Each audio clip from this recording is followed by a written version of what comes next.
একটা সময় এই ক্ষেতগুলোতে ধান হতো, এখন এগুলো ধান করা হয় না, কারণ কৃষকের অনেক খরচ। তারা অল্প পুঁজিতে এই ভুট্টা চাষ করছে, এই কলা চাষ করছে, এভাবে তারা অল্প পুঁজিতে বেশি লাভবান হওয়ার চেষ্টা করছে।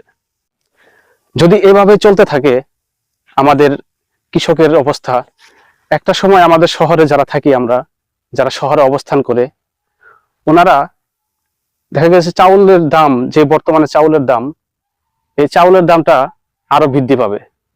তখন সাধারণ যে মানুষ, সাধারণ খেটে খাওয়া মানুষের তখন আর তাদের চাউল কেনার মতো অবস্থাটা কোন জায়গায় গিয়ে দাঁড়াবে।